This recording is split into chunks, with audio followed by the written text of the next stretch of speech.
Oi, gente! Bem-vindos a mais uma aula de saúde mental. Hoje nós vamos estudar sobre urgência psiquiátrica, aula 12. Então, peguem a apostila, lápis, caneta e borracha. A aluna dando para vocês, olá! Não sei qual horário você vai assistir minha aula, se é boa noite, bom dia, boa tarde, mas que você esteja bem, que tudo que você deseja aconteça agora, né? É o momento da gente renovar os nossos votos para o próximo ano, que seja melhor do que esse, mas que a gente não perca, né, a nossa resiliência e perseverança de melhorar. Então, vamos falar um pouquinho de urgência psiquiátrica. O que vem a ser esse termo? É uma condição clínica em que o transtorno mental agudo ou subagudo vem causar alteração de comportamento grave, colocando a integridade física e moral da pessoa e terceiros em risco. Então, é quando o indivíduo entra em um estado que ele deixa tanto a sua vida quanto de terceiros em risco, podendo causar algum dano, tá bom? Com a reforma psiquiátrica em 2001, os casos graves que necessitavam de maior cuidado e observação têm que ser encaminhados para os CAPs, os Centros de Atenção Psicossocial, que eles funcionam como uma rede que vai ajudar, né, a gente ter essa substituição dos hospitais psiquiátricos a partir da reforma psiquiátrica. Então, o CAPS, ele vai realizar o atendimento de paciente com transtorno severo e persistente em uma determinada área territorial.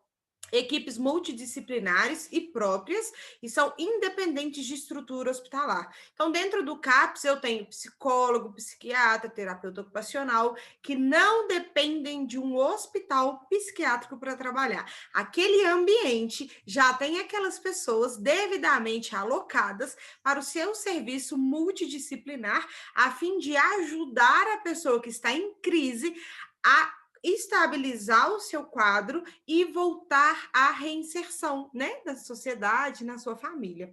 Então, a gente tem alguns prováveis atendimentos de urgência psiquiátrica, que é agitação psicomotora, tentativa de autoextermínio, crise conversiva e de pânico, ansiedade aguda, confusão mental e intoxicação por álcool e drogas.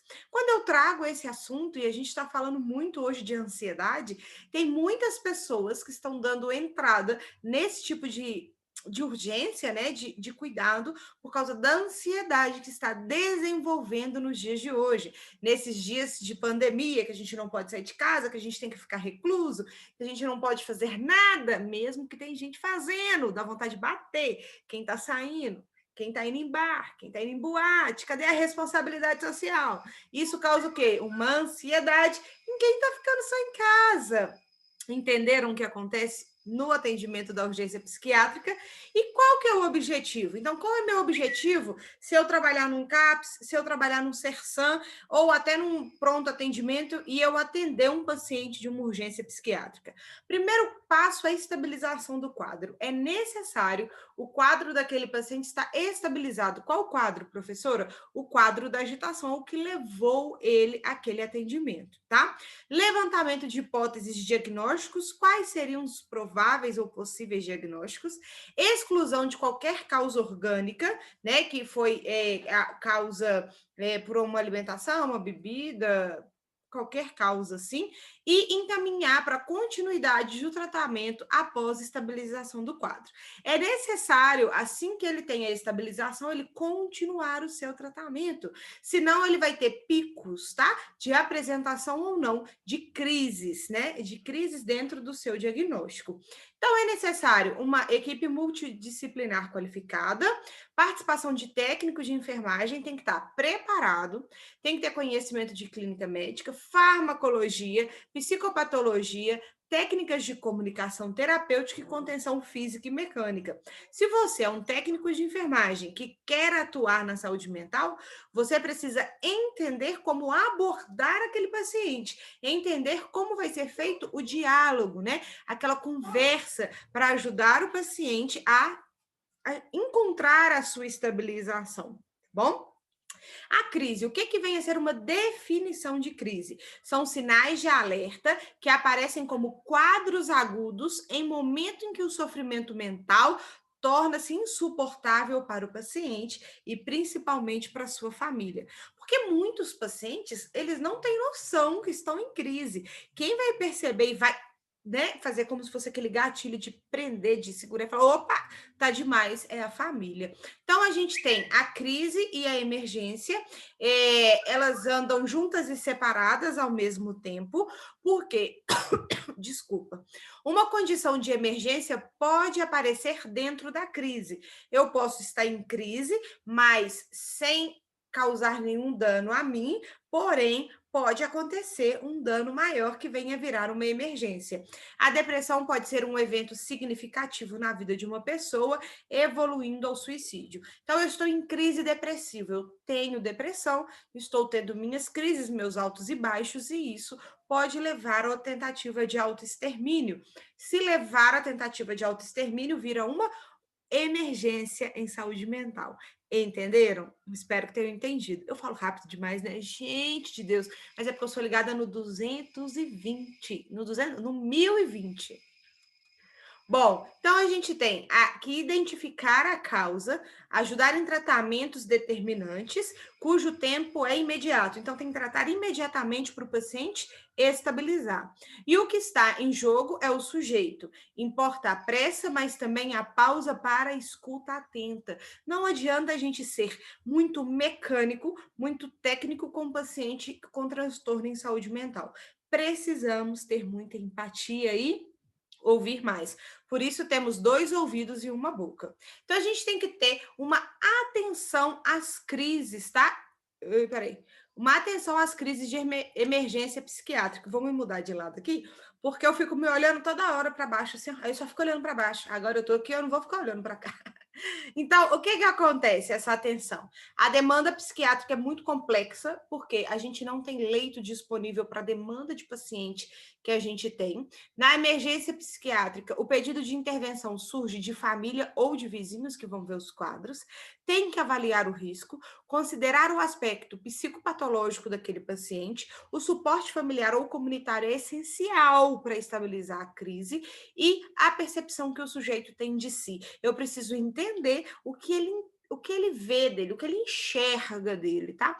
Quando a gente fala a ajuda de família e vizinho, por quê? Tem pessoas que conseguem observar crises de vizinhos, né? Principalmente em apartamentos. Eu vou contar um segredo. Aí eu me olhando aqui de novo.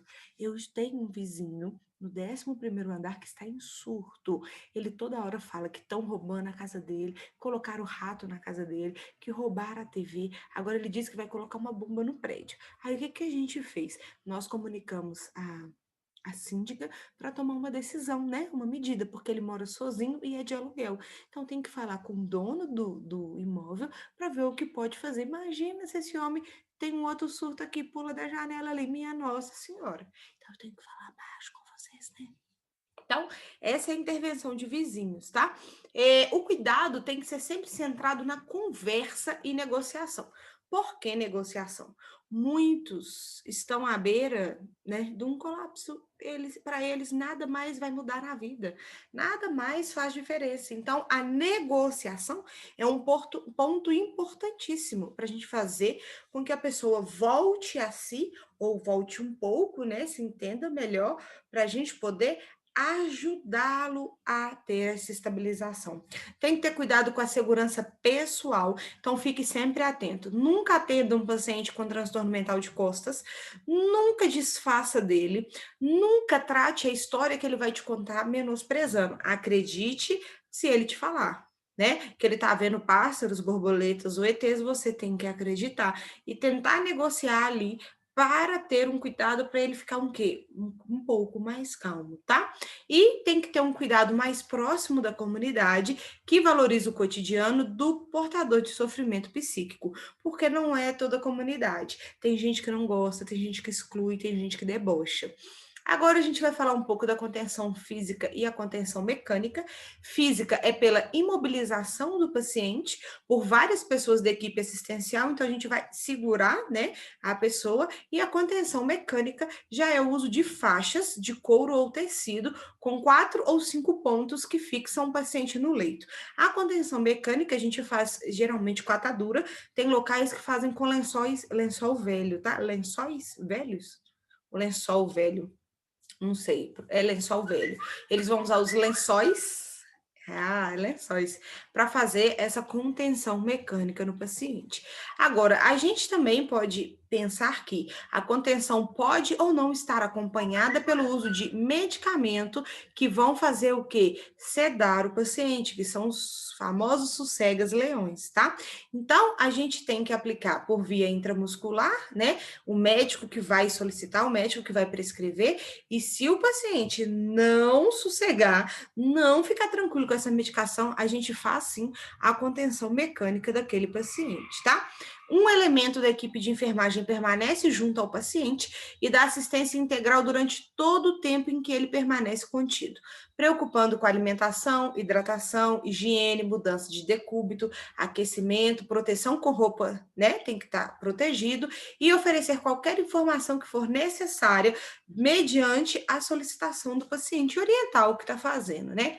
Após o paciente ser contido, tem que explicar o motivo da contenção, tem que ser claro, tem que explicar a família. Muitas das vezes a família briga com a gente, mas tem que ser explicado, mas não pode ter um caráter punitivo. Aí eu vou punir aquele paciente que fez isso, que fez essa bagunça hoje, que não deixou meu plantão sossegado. Não, gente.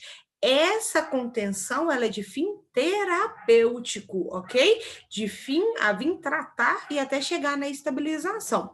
E é vedado aos profissionais da enfermagem o emprego da contenção mecânica de paciente com propósito de disciplina, punição ou correção, ou por conveniência da instituição e equipe de saúde. Isso acontece demais. Tem gente que pega plantão e fala assim, tá todo mundo agitado, vão conter todo mundo, vão amarrar todo mundo aqui hoje. Está errado, não podemos agir assim com o paciente com transtorno mental.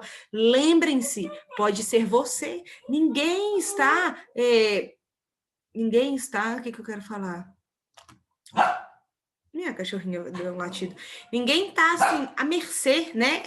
Quer dizer, todos nós estamos à mercê de desenvolver uma doença mental, um transtorno mental, não sei se a gente já não tem, né? E se a gente trata. Então, a gente tem que pensar como um outro. Você gostaria de ser amarrado como uma punição, né? Ser debochado. Então, a gente tem que parar e pensar o que vai ser melhor para o paciente, para mim, enquanto equipe, para a proteção pessoal, tá?